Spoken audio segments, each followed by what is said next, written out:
Hello everyone, welcome to Fame World Educational Hub. Myself Aishwarya Saxena. C++ language की series में आज ये हमारा फर्स्ट वीडियो लेक्चर है जिसमें हम लोग डिस्कस करेंगे इंट्रोडक्शन टू C++ लैंग्वेज। सबसे पहली बात आती है जब हम लैंग्वेज की बात करते हैं, ये लैंग्वेज होता क्या है। वैसे तो हम लोग English, Hindi, Urdu, Farsi, Marathi. There are too many languages we use to speak and communicate between us. Whenever we want to communicate, we use a medium, and that medium is language. So we can see that a language is a medium of communication. Language is a medium of communication. लेकिन जब हम computer की बात करते हैं तो computer जो होता है वो सिर्फ और सिर्फ एक ही लैंग्वेज समझता है, जो कि 0 और 1 मशीन लैंग्वेज होती है, बाइनरी लैंग्वेज। लेकिन आपने देखा होगा जब हम कोड्स टाइप करते हैं, whenever we are coding, we are making a program, we always use English language. Generally English में हम लोग कोड्स टाइप करते हैं। वो बात अलग है कि हर लैंग्वेज का सिंटैक्स अलग अलग होता है। सबसे पहली बात तो आती है कि कंप्यूटर के कंडीशन में अगर हम कंप्यूटर की बात कर रहे हैं तो कंप्यूटर लैंग्वेजेस कितने टाइप की होती हैं। तो देख सकते हैं आप यहाँ पर, मैंने एक चार्ट यहाँ पर है आपके पास। Language low level, middle level और हाई लेवल, 3 तरीके की कंप्यूटर लैंग्वेजेस होती हैं। Low level languages, middle level languages और high level language. Low level languages जो है, टाइप ऑफ लैंग्वेजेस में जो लो लेवल लैंग्वेज है उसमें 2 लैंग्वेजेस कवर होती है। एक तो आपकी मशीन लैंग्वेज और दूसरी आपकी असेंबली लैंग्वेज। जो मशीन लैंग्वेज तो वही हो गई आपकी बाइनरी लैंग्वेज, 0-1 बाइनरी कोड्स, क्योंकि आपका कंप्यूटर जो है वो 0-1 ही समझता है। तो ये जो है सबसे पहले आपका स्टार्ट हुआ स्विचेस के थ्रू इनपुट दिया जाता था और ये आपकी लो लेवल लैंग्वेज की कैटेगरी में आती है। असेंबली लैंग्वेज में कुछ मेनोनिक्स यूज होते हैं, कुछ कोड्स होते हैं जिनके थ्रू हम लोग एक मतलब कोडिंग करते हैं अपने प्रोग्राम की। और उसमें क्या होता है, कुछ कोड जैसे MOV, मूव, DEL, del इस तरीके से, और बाकी हम लोग जो माइक्रो प्रोसेसर होता है उसके रजिस्टर्स का यूज करते हैं। असेंबली लैंग्वेज भी आपकी लो लेवल लैंग्वेज की ही कैटेगरी में आती है और मशीन लैंग्वेज भी लो लेवल लैंग्वेज की कैटेगरी में आती है।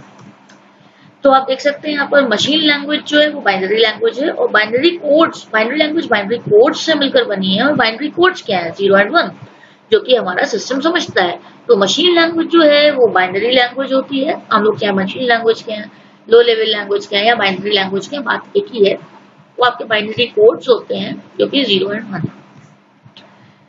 फिर मिडिल लेवल लैंग्वेज में आपका C था। C लैंग्वेज की मैंने पूरी एक सीरीज बना रखी है। अगर आपको C लैंग्वेज में कोई प्रॉब्लम हो या आपको नहीं आती हो तो आप उससे सीख सकते हैं। मेरे fame world educational hub channel पे आपको C लैंग्वेज की सीरीज मिल जाएगी। C लैंग्वेज को मिडिल लेवल लैंग्वेज की कैटेगरी में क्यों रखा गया है, और ये सारी चीजें आपकी उस सीरीज में क्लियर हो जाएंगी।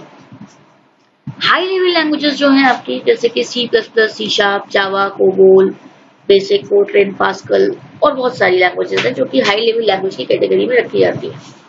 C++ भी आप देख सकते हैं जो कि आज हम लोग पढ़ने जा रहे हैं, वो हाई लेवल लैंग्वेज की कैटेगरी में रखी गई है। तो ये लैंग्वेजेस जो है high level, middle level, low level, सब क्या है। तो यहाँ पर जो आप देख रहे थे लो लेवल, मिडिल लेवल और हाई लेवल, मिडिल लेवल में C लैंग्वेज थी और C++ हाई लेवल में था। क्या कि C लैंग्वेज जो थी उसमें कोई क्लासेस का कॉन्सेप्ट नहीं था, लेकिन ये एक बहुत इंपॉर्टेंट लैंग्वेज है क्योंकि ये अभी तक एग्जिस्टेंस में जब से बनी है, 1972 में आपके C लैंग्वेज आई थी, उसके बाद अभी तक एग्जिस्टेंस में है। Even it is very important language, जैसे कि बहुत सारे सिस्टम सॉफ्टवेयर जैसे कंपाइलर, इंटरप्रेटर वगैरह आपके C लैंग्वेज में डिजाइन होते हैं। तो पूरा यूनिक्स ऑपरेटिंग सिस्टम बनाने के लिए ही C लैंग्वेज को डेवलप किया गया था।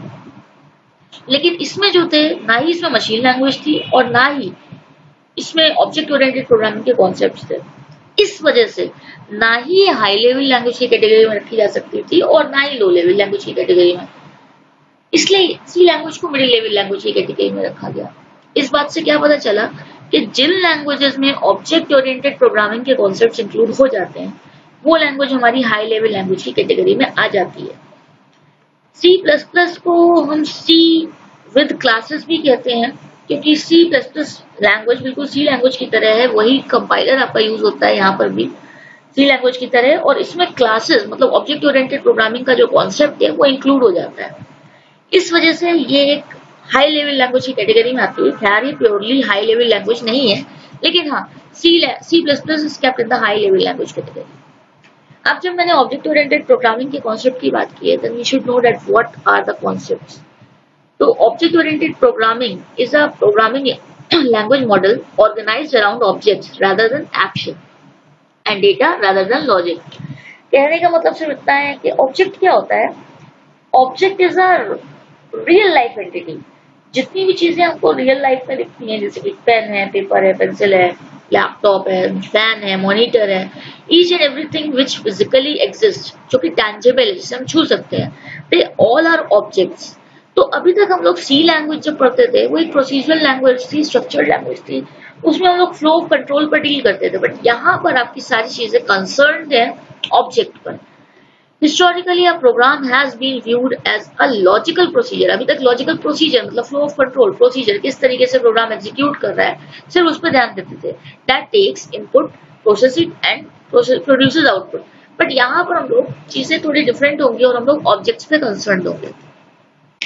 अब बात आती है हमारी सी प्लस प्लस लैंग्वेज की। So as it is introductory lecture to C plus plus language, तो सबसे पहली चीज तो C plus plus is a high level programming language. It is developed by Bjarne Stroustrup, और ये 1979 में AT&T बेल लैब्स में स्टार्ट हुई है। बेल लैब्स है, AT&T बेल लैब्स का फुल फॉर्म। तो ये आपकी बेजन स्ट्रॉस्ट्रप ने डेवलप की थी 1979 में AT&T बेल लैब्स में। C++ run on a variety of platform, मतलब ऐसा नहीं है कि आप एक ही प्लेटफॉर्म पर से रन कर सकते हैं, ये विंडोज पे भी रन कर सकते हैं, चाहे कोई वर्जन हो आपका, मैक ओएस है और भी वेरियस जो वर्जन है, यूनिक्स वगैरह है, लाइनक्स है, कोई भी ऑपरेटिंग सिस्टम है उस पर आप अपने C++ को रन करा सकते हैं, उसके प्रोग्राम्स बना सकते हैं। सो ये जो लेक्चर था आपका एक इंट्रोडक्टरी लेक्चर था C++ का, जिसमें कि हमें पता चला कि C++ में क्या क्या होता है, बेसिकली क्या कैसे डेवलप हुई, कब डेवलप हुई। सो अगर आपको मेरा ये वीडियो पसंद आया हो देन प्लीज लाइक इट। अगर आपको इस टॉपिक में कोई भी कंफ्यूजन हो या मेरी सीरीज के किसी भी लेक्चर में कोई कंफ्यूजन हो, कोई क्वेरी हो, देन प्लीज अपनी क्वेरीज को कमेंट बॉक्स में ड्रॉप करें ताकि मैं उन पर वर्कआउट कर सकूं। और अगर अभी तक आपने मेरे चैनल को सब्सक्राइब नहीं किया है then please subscribe my channel so you may get the latest videos, notification for the latest uploads of my channel, और please watch the next video ताकि C++ लैंग्वेज की सीरीज पढ़ते पढ़ते आपको हेल्प मिले और आप C++ सीख सकें।